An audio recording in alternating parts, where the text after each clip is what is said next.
कसाई मंत्री, इसको बोलो बंद करें। दोस्तों, ये तो रही फिल्म की बात, लेकिन आज ये चीजें कुछ नेताओं द्वारा जमीनी स्तर पर देखने को मिल रही हैं। अब छोड़ो, हमने नॉर्मल हो गया ना आपका, चलिए। ब्रिजभूषण जी, इस पर नाराज होने वाली क्या बात है? ये कैमरा बंद करिए। आप एफिडेविट महंगी गाड़ियों और आलीशान बंगलों का शौक रखने वाले ब्रिजभूषण शरण सिंह अपने बयानों को लेकर हमेशा कटघरे के घेरे में बने ही रहते हैं। बीते कुछ दिनों पहले कुश्ती महासंघ के अध्यक्ष ब्रिजभूषण शरण सिंह ने एक रेसलर को मंच पर ही जाकर उसे थप्पड़ जड़ दिया था और अब इनके खिलाफ भारतीय कुश्ती के कई दिग्गज खिलाड़ियों के द्वारा इनके खिलाफ दिल्ली के जंतर मंतर पर धरना दिया जा रहा है। दरअसल उनका ये आरोप लगाया गया है कि कुश्ती महासंघ के अध्यक्ष ब्रिजभूषण शरण सिंह के द्वारा उनका शोषण किया गया है।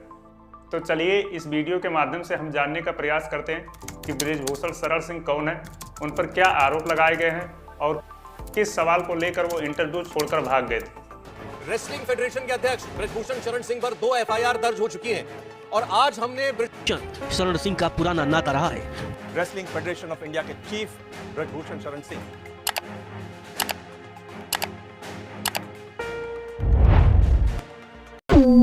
हम जानने का प्रयास करते हैं कि ब्रिजभूषण शरण सिंह कौन है।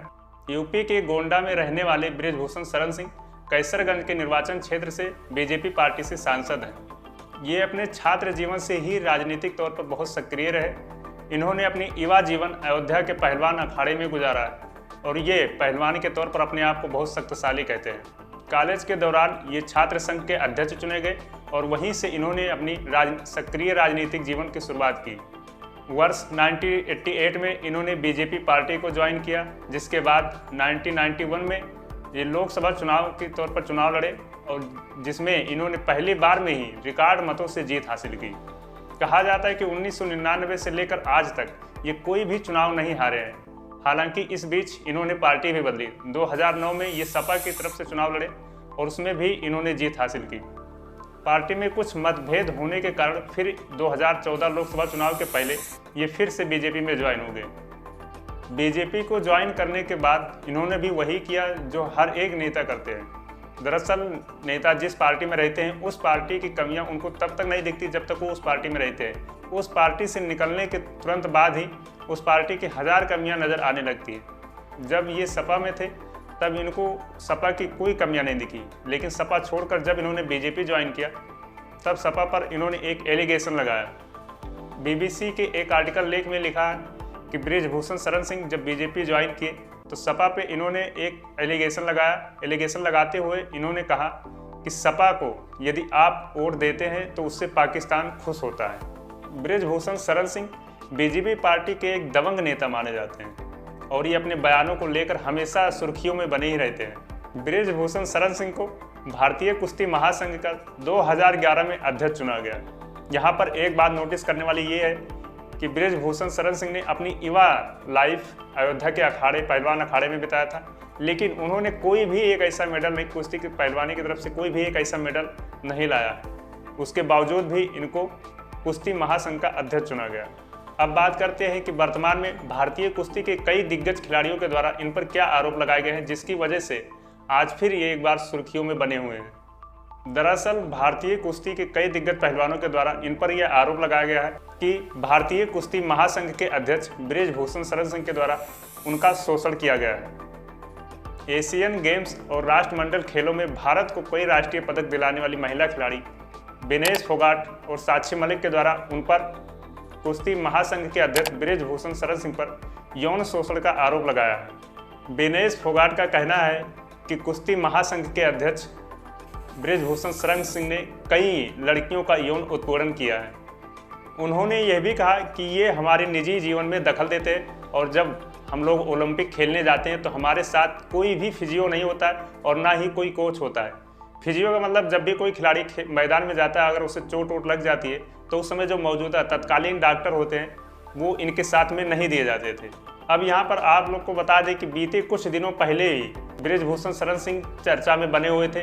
दरअसल एक खिलाड़ी, एक रेसलर को इन्होंने मंच पर ही जाकर थप्पड़ मार दिया था। ही अंडर 15 नेशनल कुश्ती चैंपियन के पहले दिन उन्होंने एक युवा पहलवान को थप्पड़ जड़ दिया।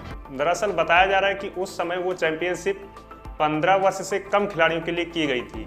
और जिस खिलाड़ी को इन्होंने थप्पड़ मारा उसकी उम्र 15 वर्ष से ज़्यादा थी, जिसकी वजह से आयोजकों ने उस खिलाड़ी को प्रतियोगिता में भाग लेने से मना कर दिया।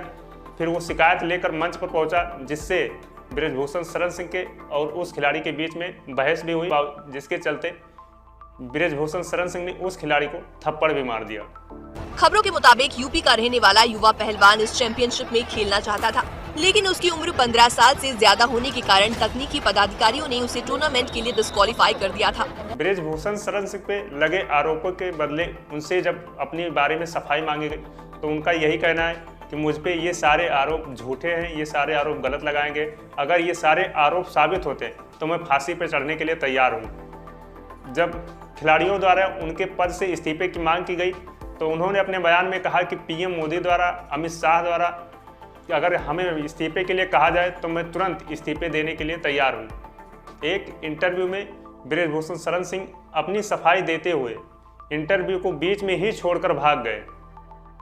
दरअसल उस इंटरव्यू में बृजभूषण शरण सिंह अपनी सफाई देते हुए कह रहे हैं कि एक भी खिलाड़ी के द्वारा उन पर एफआईआर दर्ज कराई गई हो तो उस एफआईआर दर्ज की या उस एफिडेविट की कॉपी मतलब दिखा दे या कोट कर दे।